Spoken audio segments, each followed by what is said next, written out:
सोचिए अगर आप पहाड़ियों के बीच किसी सुंदर जगह घूमने के लिए गए हैं और अचानक आपको वहां पर कई सारे कंकाल दिख जाएं तो आप क्या करेंगे। हिमालय की रूपकुंड झील की कहानी कुछ ऐसी ही है। समुद्र तल से करीब 5000 मीटर की ऊंचाई पर मौजूद यह झील कंकालों से भरी हुई है। साल 1942 में यहाँ पर ब्रिटिश के फॉरेस्ट गार्ड को सैकड़ों कंकाल मिले थे। इस दौरान झील पूरी तरह इंसानों के कंकालों और हड्डियों से भरी हुई थी। इतने सारे कंकालों और हड्डियों को देख ऐसा लगता है कि शायद पहले यहाँ पर जरूर कुछ न कुछ भयानक घटना घटी होगी। शुरुआत में इसे देख कई लोगों ने यह अनुमान लगाया कि हो ना हो ये सभी कंकाल जापानी सैनिकों के होंगे जो दूसरे विश्व युद्ध के दौरान भारत में ब्रिटेन पर हमला करने के लिए हिमालय के रास्ते घुसते वक्त मर गए होंगे। उस वक्त जापानी हमले के डर से ब्रिटिश सरकार ने फौरन इन कंकालों की जांच के लिए एक वैज्ञानिकों की टीम को बुलाया। जांच के बाद पता चला कि यह कंकाल जापानी सैनिकों के नहीं थे बल्कि ये कंकाल तो और भी ज्यादा पुराने हैं। इसके बाद समय समय पर इन कंकालों का परीक्षण होता रहा। इन परीक्षणों के आधार पर वैज्ञानिकों के मत अलग अलग सामने निकल कर आए। कई वैज्ञानिकों का कहना है कि सालों पहले यहाँ पर कई लोगों की मौत एवलांच के चलते हुई, तो दूसरे वैज्ञानिकों का कहना है कि इन लोगों की मौत किसी महामारी के कारण हुई। रूपकुंड झील में और उसके आसपास कंकाल क्यों है और कैसे है, इस पर वैज्ञानिकों की राय अलग अलग है। हालांकि 2004 में हुए एक सर्वे ने रूपकुंड झील से जुड़े कई चौंकाने वाले खुलासे किए। इस सर्वे के जरिए यह पता चला कि ये कंकाल 12वीं से 15वीं सदी के बीच के थे। डीएनए जांच के बाद कई नई चीजें सामने निकल कर आई। यह भी पता चला कि इन कंकालों का संबंध अलग अलग जगहों से था। इन कंकालों में सिर्फ भारत ही नहीं बल्कि ग्रीस और साउथ ईस्ट एशिया के लोगों के कंकाल भी शामिल थे और अब तक यहाँ पर 800 से ज्यादा कंकाल पाए जा चुके हैं, जिनमें से कुल 71 के टेस्ट किए गए, जिसमें कुछ की कार्बन डेटिंग की गई तो कुछ का डीएनए टेस्ट। कार्बन डेटिंग से ये पता चलता है कि कोई भी अवशेष कितना पुराना है। इस टेस्ट में पता चला कि ये सब कंकाल एक समय के नहीं है, ये सभी कंकाल अलग अलग समय के हैं, साथ ही अलग अलग नस्लों के भी हैं। इनमें महिलाओं और पुरुषों दोनों के कंकाल पाए गए। अधिकतर जो कंकाल मिले उन पर की गई रिसर्च से पता चला कि जिन व्यक्तियों के ये कंकाल थे वे अधिकतर स्वस्थ थे। जांच में ये भी पाया गया कि इन कंकालों में आपस में कोई रिश्ता नहीं था, क्योंकि पहले कंकालों के इस समूह को एक परिवार माना गया था। रिसर्च में ये बात साफ हुई कि ये लोग एक परिवार के नहीं थे, क्योंकि इनके डीएनए टेस्ट में कोई भी मैच नहीं पाया गया।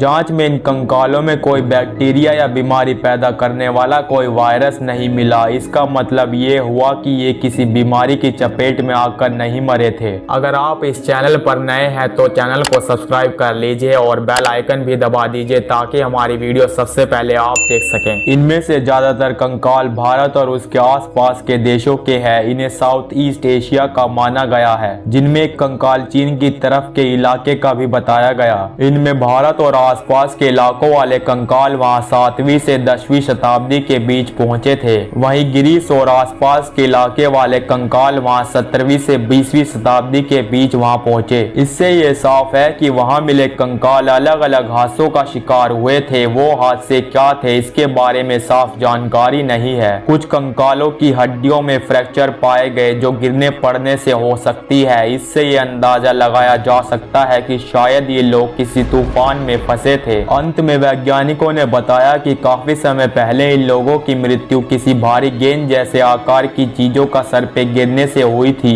आपको जानकर आश्चर्य होगा कि हिमालय पर्वत पर रहने वाली महिलाओं की एक प्रसिद्ध लोकगीत में एक माता का वर्णन आता है। लोकगीत के मुताबिक ये माता बाहर से आए हुए लोगों पर गुस्सा करती थी जो यहाँ आकर पहाड़ की सुंदरता में खलल डालते थे। इसी गुस्से में उन्होंने भारी भरकम ओलों की बारिश करवाई, जिसके कारण कई लोगों की जान चली गई थी। गौरतलब बात है कि 2004 में हुए रिसर्च में ये बात सामने निकल कर आई थी कि अचानक हुई भयंकर ओलावृष्टि से इन लोगों की जान चली गई होगी। वहीं आज भी इस रूपकुंड झील के कई रहस्य झील के भीतर ही दफन है। झील में प्रवेश करने पर सख्त प्रतिबंध है। लोगों का कहना है कि आज भी यहाँ पर कई सारी रहस्यमय घटनाएं होती रहती हैं।